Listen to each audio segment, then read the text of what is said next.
अच्छे से क्वेश्चन लिख लो। आसान सवाल है, कोई दिक्कत नहीं है। इसमें क्या कह रहा है, एक कॉइन कॉइन है, बाइस्ड कॉइन है बेटा। So that the head is 3 times as likely to occur as tail. इसका मतलब क्या होगा, कोई बच्चा बताएगा?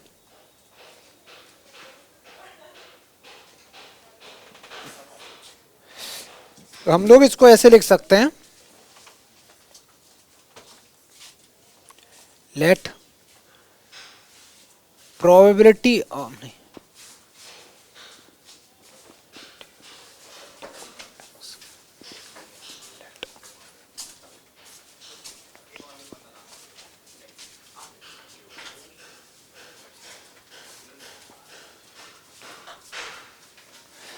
इसमें दे रखा है प्रोबेबिलिटी हेड और टेल में कुछ रिलेशन दे रखा है ना बेटा। अगर मान लो प्रोबेबिलिटी टी आने की प्रोबेबिलिटी अगर एक्स है, तो हेड आने की प्रोबेबिलिटी क्या होगी बेटा? वो बेटा 3x हो जाएगी। अच्छा एक बात बताओ, इसमें अलग टाइप का क्वेश्चन है। इसमें सीन मतलब जो कॉइन है ना, वो थोड़ा अलग टाइप का है। हर एक कॉइन क्या करता है, तुमने उसको टॉस किया या तो एच आएगा या टी आएगा। ये अलग ही टाइप का, ये मतलब ऐसा है, सीधी सीधी बातें ट्रेन की उस पे पटरी पे रख दिया गया है, तो वो टेढ़ा हो गया है। टेढ़ा हो गया है, इतना टेढ़ा हो गया कि वो बार बार हेड आने की जो चांसेस होते हैं वो उसके 3 times हैं टी से। समझ में आ गया? थोड़ा सा वो टेढ़ा हो गया, या उसका मान सकते हैं टेढ़ा है, या दूसरा ये भी कह सकते हैं कि वो थोड़ा सा उसकी थिकनेस ज़्यादा हो, कुछ ऐसा लॉजिक होगा। ठीक है, आगे सुनो। अगर बेटा टोटल प्रोबेबिलिटी का मैं सम की बात करूं, तो probability of H plus probability of T का सम कितना होता है? जल्दी बोलो। 1 होता है। तो मैं इसकी जगह लिख सकता हूँ 3x, इसकी जगह लिख सकता हूँ x इक्वल टू 1। तो यहाँ से 4x इक्वल टू बेटा 1 आ गया, तो x की वैल्यू 1/4 आ गई। अगर प्रोबेबिलिटी बेटा, प्रोबेबिलिटी नहीं सॉरी, x की वैल्यू 1/4 आई और x हमने क्या माना था, तो मैं लिख सकता हूँ प्रोबेबिलिटी ऑफ t आ गई बेटा 1/4। तो प्रोबेबिलिटी ऑफ h कितना आ गया तुम्हारा? 3/4। इतना समझ में आया? अच्छा, इसके बाद कुछ ज़्यादा चीज़ें बची नहीं अब क्वेश्चन में। अब क्वेश्चन को पढ़ो। कहता है कॉइन को तुमने 2 बार टॉस किया है, 2 बार टॉस किया है, प्रोबेबिलिटी डिस्ट्रीब्यूशन बताना है नंबर ऑफ टेल्स का। अगर बेटा तुम 2 बार टॉस करते हो तो सैंपल स्पेस तो यही बनेगा, H H, H T, T H और टी टी। इसके अलावा तो कुछ बनेगा नहीं, यही बनेगा। और x की वैल्यू क्या क्या क्या हो सकती है? या तो बेटा 0 1 पूछा है कितनी बार टेल्स आ सकता है, तो हो सकता है एक बार भी ना आए, हो सकता है एक भी ना आए, या आ जाए एक आ जाए, या हो सकता है दो आ जाए। यही तो हो सकते हैं केसेस। अब पहला केस, अगर मैं x इक्वल टू 0 लिखता हूं, 0 लिखता हूं, तो कौन सा वाला केस लेना पड़ेगा? एच एच वाला ही तो लेना पड़ेगा। तो ये लेना पड़ेगा मेरे को प्रोबेबिलिटी ऑफ एच एच वाला। अन्य बता, प्रोबेबिलिटी ऑफ एच एच का मतलब है पहला वाला भी एच की प्रोबेबिलिटी, दूसरा भी एच की। एच की प्रोबेबिलिटी है कितनी, यहां से देख के बताओ। तो पहला वाले का जो आंसर आएगा, मैं थोड़ा आगे ही लिख दे रहा हूं, पहले वाले का आंसर आएगा वो 3/4, दूसरा भी तो बेटा 3/4, और दोनों ही के दोनों एच एच हैं, तो मैं 2 फैक्टोरियल से मल्टीप्लाई करूंगा और उसी से डिवाइड भी करूंगा। तो मैं 2 फैक्टोरियल से मल्टीप्लाई भी करूंगा और 2 फैक्टोरियल से डिवाइड भी करूंगा। ये आंसर आ गया। थोड़ा सॉल्व करना चाहो तो कर लेना, ये कैंसिल आउट हो जाएगा। 9/16। सेकंड, अगर मैं बोलूं probability x equal to 1, x equal to 1 का मतलब है हेड एक बार होना चाहिए। कौन कौन से ऐसे केस हैं जिनमें बेटा, सॉरी हेड नहीं टी, एक बार, तो कौन कौन से केस हैं? एक है प्रोबेबिलिटी ऑफ एच टी लिख सकते हैं, और एक लिख सकते हैं प्रोबेबिलिटी ऑफ टी एच। इसके अलावा तो कुछ लिख नहीं सकते, है ना बेटा? अच्छा, अगर मैं एच टी लिखूं, अगर मैं एच टी लिखूं, तो एच टी का क्या सीन है, बोलो।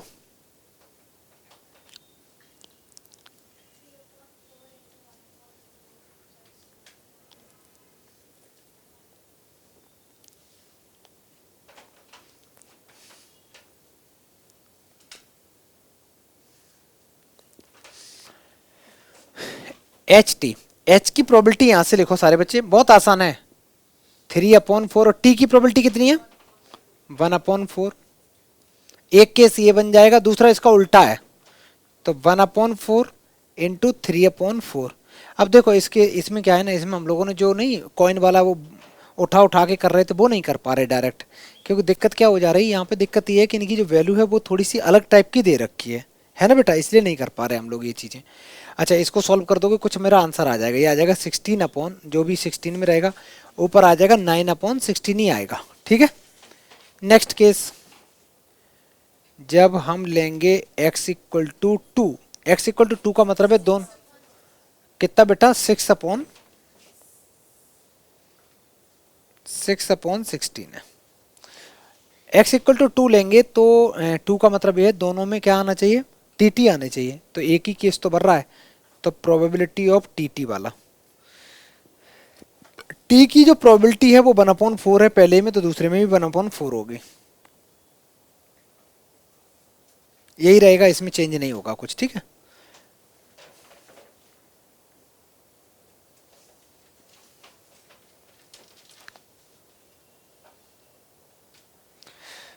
फिर इसके बाद में प्रोबेबिलिटी डिस्ट्रीब्यूशन की टेबल बना दो बेटा।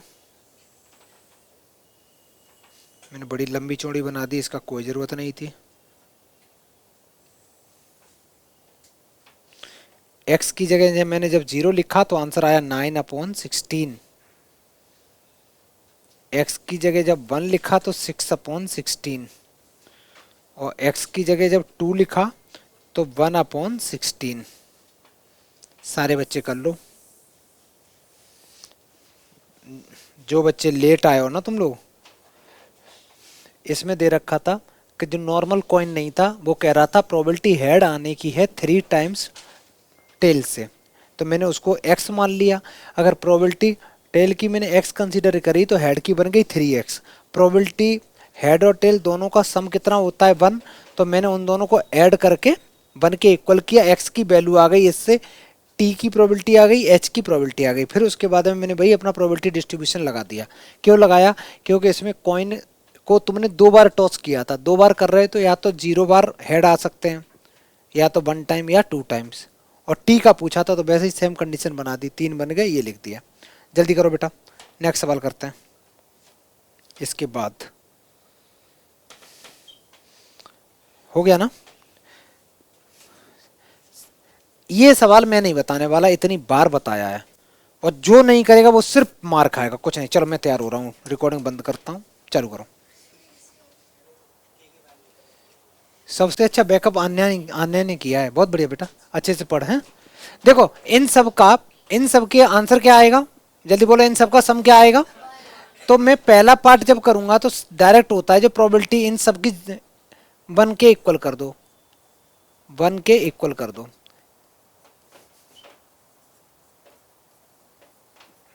बड़ा आसान सवाल होता है बेटा, ये भी अगर गलत कर दिया ना तो फिर कुछ नहीं हो सकता तुम्हारा। इन सबको ऐड करने से बना 3 2 5 6 7 8 9, तो ये बन गया 9k प्लस ये बन गया बेटा ये 10k स्क्वायर, इक्वल टू जो 1 है ना मैं लेफ्ट में लेके आ जा रहा हूँ, और इसके मैंने कर दिए मिडिल टर्म स्प्लिट।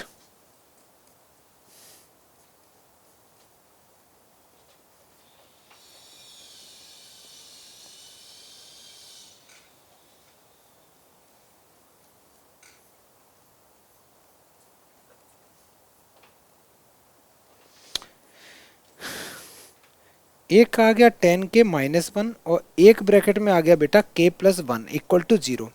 दो चीज़ों का प्रोडक्ट 0 है, तो k की वैल्यू एक तो आ रही है यहाँ से 1/10, और दूसरी वैल्यू आ रही है बेटा -1। k की वैल्यू -1 इसलिए नहीं हो सकती, ध्यान से सुनो, इसलिए नहीं हो सकती, ये मत कहना सर यहाँ नहीं हो सकती, यहाँ तो हो सकती है, लेकिन अगर मैं ये वैल्यू यहाँ से उठा के जब मैं यहाँ पुट कर रहा हूँ तो प्रोबेबिलिटी निगेटिव में चली जा रही है। अगर ये ना होती, केवल स्क्वायर होता तो मैं ले सकता था। ठीक है, तो मैं क्या बोलूंगा कि भैया इनको तो रिजेक्ट मार दो, इसको तो बेटा रिजेक्ट कर दो। रिजेक्ट कर दिया तो k equal to 1/10 is the correct answer. पहले का आंसर आ गया 1/10। ठीक है, चलो दूसरे पार्ट में कह रहा है x की जो वैल्यू है वो लेस देन 3 चाहिए, यहाँ इक्वल टू भी नहीं लगा है, लेस देन 3 चाहिए। बेटा ये है 0 1 2 3, 3 भी नहीं चाहिए, 3 से लेस चाहिए। 3 से लेस का मतलब कौन कौन सी चाहिए, 0, 1 और 2 चाहिए। तो इसका जो आंसर होगा वो ये होगा, probability of 0 plus probability of 1 plus probability of 2। ठीक है, मैं ये हटा दूं बेटा, ये मैं थोड़ा सा हटा दे रहा हूं, ये तो तुम कर ही लोगे।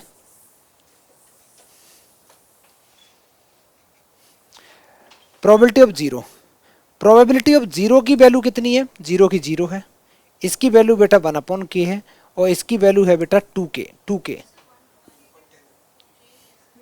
k है, और इसकी वैल्यू 2k है।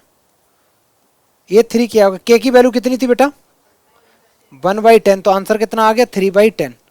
ये तुम्हारा दूसरे पार्ट का आंसर हो गया। ठीक है, थर्ड पार्ट देखो, कहता है x ग्रेटर देन 6 चाहिए। ग्रेटर देन 6 का मतलब है तुम्हें सिर्फ और सिर्फ 7 वाला चाहिए। तो मैं कर रहा हूं कौन सा part, third part, probability of x greater then 6 का मतलब है प्रोबेबिलिटी ऑफ 7, और प्रोबेबिलिटी ऑफ 7 ये गंदी सी दे रखी है, 7k² प्लस k की वैल्यू है 1/10, 1/10 का स्क्वायर प्लस 1/10, तो 7/100 प्लस 1/10, 70/100 बेटा ये आंसर। काट दो थोड़ा बहुत, 7/10 इज द राइट आंसर।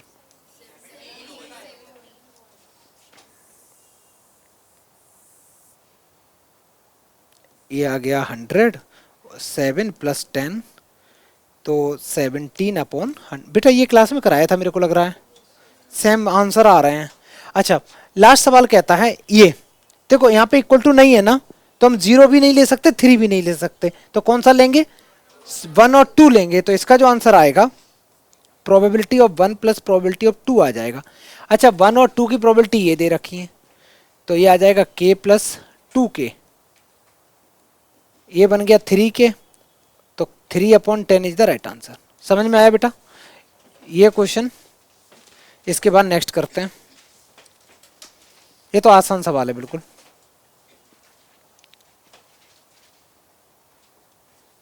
ये भी डायरेक्ट सवाल होता है बेटा, खुद कर लो। ये वैल्यू दे रखी है, सब कुछ तो दे रखा है, प्रोबेबिलिटी डिस्ट्रीब्यूशन दे रखा है। जब ऐसे चीजें दे रखी होती बेटा, इन सब का सम कितना आएगा, 1 आएगा ना। देखो 0 है, 1 है, 2 है, तो इन सब का सम 1 करो, k की वैल्यू आ जाएगी, k की आ जाएगी, फिर ये सब निकाल ही लोगे। करते रहो, जल्दी करो। चलो देखो बेटा, सबसे पहले तो k की वैल्यू बतानी है ना, तो पहले पार्ट का तो आंसर यही हो जाएगा, सारी वैल्यू ऐड कर दो।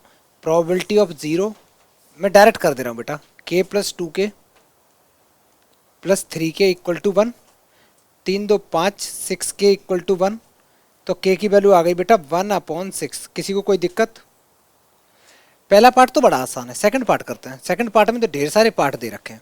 एक है probability of x is less than 2, probability of x is less than 2, इसका मतलब होता है प्रोबेबिलिटी ऑफ लेस देन 2 बोला तो 2 तो ले नहीं सकते, तो कौन सा लेंगे बेटा, एक तो हम 1 ले सकते हैं और एक हम 0 ले सकते हैं, 2 ले सकते हैं। जब हम 1 लेंगे तो 1 के सामने प्रोबेबिलिटी की जो वैल्यू दे रखी है वो 2k है, और 0 लेंगे तो 0 के सामने बेटा k दे रखा है, ये 3k बन गया, और k की अभी गरम गरम तुमने वैल्यू निकाली है 1/6, तो आंसर आ गया 1/2। सेकंड दे रखा है इक्वल टू दे रखा है, तो क्या करेंगे,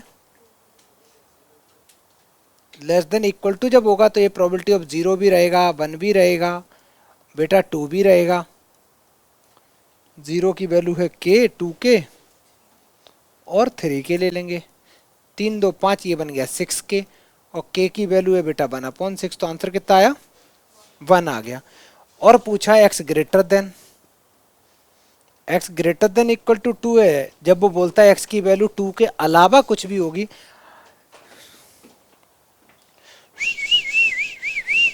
ग्रेटर देन भी है बेटा, तो एक बार 2 लेंगे, एक बार फिर एक बार ये 0 हो जाएगा, ये हो जाएगा, ये 0 वाला पार्ट हो जाएगा। लॉजिक समझ में आ रहा है कि नहीं बेटा?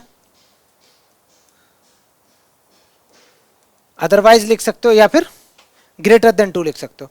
तो यहाँ इस केस में सारे 0 हो जाएंगे, और 2 पे क्या आ जाएगा 3k प्लस 0, तो आंसर आ जाएगा 3 × 1/6, that is 1/2 is the right answer. ये अच्छा सवाल है बेटा, यहाँ पे इक्वल टू लगा हुआ है ना, तो तुम्हें 2 तो लेना ही पड़ेगा, और 2 के अलावा कुछ भी लोगे तो उसका आंसर क्या है जीरो है, ये आंसर हो गए। टेबल बनानी है क्या? इसमें नहीं बनानी कुछ भी। आगे बढ़े। कितने बच्चों ने कर लिया? सब ने कर लिया, बहुत बढ़िया, ये तो तुम्हें आता है। सुनो छोटू, पहले सबसे पहले तो ये जानेंगे, मीन पूछा है head in the number of toss. 3 coin को तुम टॉस कर रहे हो या फिर एक कॉइन को 3 बार टॉस कर रहे हो। सबसे पहले बच्चा सैंपल स्पेस लिखो, इसका क्या बनेगा?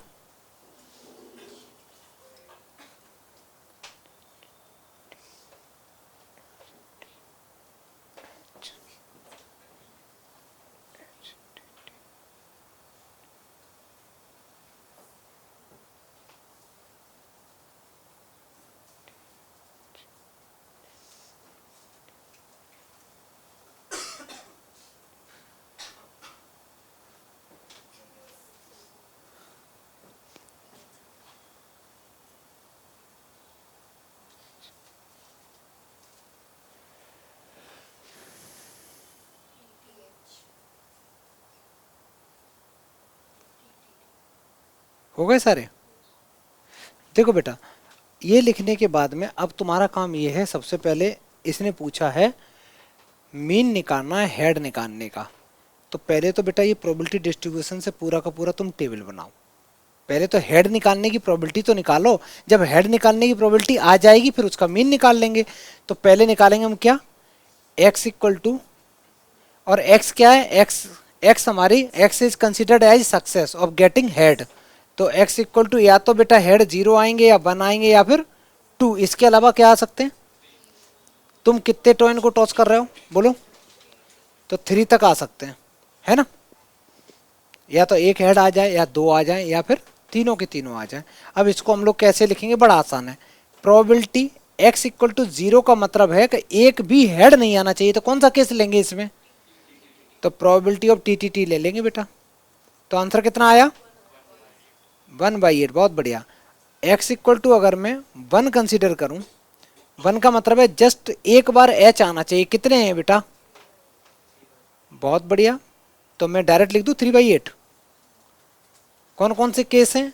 एक ये था, एक ये था, 2 और एक ये थे केस, है ना, जिनमें एक एक सिंगल h था। Next, probability x equal to 2 का मतलब है जिनमें 2 h हो, 1 2 3, 3/8।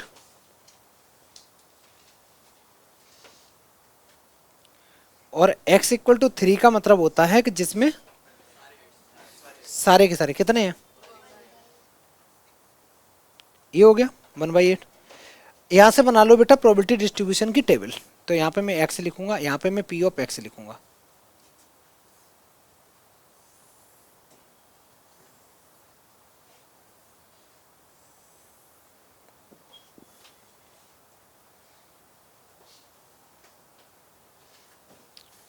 यहाँ पे ये देख रहे हो कितने आसानी से हो जा रहा है, फैक्टोरियल का यूज नहीं कर रहे हैं ना, तो ये क्वेश्चन ज़्यादा जल्दी हो जा रहा है इसमें टेबल से बना के। अच्छा, x की वैल्यू जब 0 है तो आंसर आया तुम्हारा 1/8, और x की वैल्यू जब 1 है तो आंसर आया 3/8, और x की वैल्यू जब 2 है तो आंसर आया 3/8, और x की वैल्यू जब 3 है तो आंसर आया 1/8। नहीं दिखाएंगे?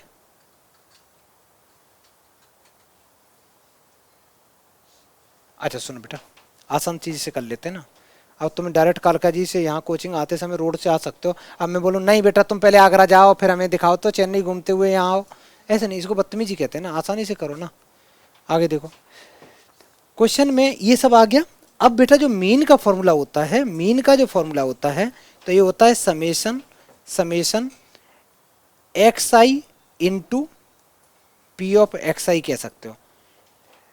इसका मतलब ये होता है ये जो वैल्यू दे रखी होती है एक्स आई होती है, एक तरीके से एक्स की जो वैल्यू होती है ना, इसको मैं एक्स आई लिख रहा हूँ। एक्स आई ना भी लिखूँ तो आसान भाषा में ये लिख दो बेटा, टेंशन ही खत्म करो जिंदगी से। इसको लिखो तुम x into P of x. समझ में आ गया? अब इसको ऐसे करना है, एक बार एक्स की वैल्यू ऊपर से 0 लेनी है तो ये पी ऑफ एक्स ये लेना है। तो मैं लिखूंगा 0 इंटू 1/8, और समेशन का मीनिंग होता है सम, ऐड करना। प्लस साइन लगाया, प्लस साइन लगाया। दूसरा बेटा 1 का मल्टीप्लाई करेंगे 3/8 में, तीसरा जब लिखेंगे तो 2 का मल्टीप्लाई करेंगे 3/8 में, और जब चौथा लिखेंगे तो 3 का मल्टीप्लाई करेंगे 1/8 में। इसको थोड़ा बहुत और सॉल्व करेंगे तो ये एलसीएम तो 8 ही रहेगा। ये आ गया 3 + 6 + 3 बेटा 12/8 आ गया ना, कैंसिल करो, 4 से 4 दूनी 8 होते, 4 3 12 होते। 1.5 is the correct answer. 1.5 is the correct answer. बात नहीं कर बेटा, क्यों परेशान कर रहे हैं एक दूसरे को। ये तुम्हारा आंसर हो गया। क्या हो गया विभूति, क्यों परेशान कर रही हो उसको। ये अच्छे से आंसर लिखो बेटा, बढ़िया से। समझ में आया ये वाला क्वेश्चन, बहुत आसान सा सवाल था, डायरेक्ट सवाल था।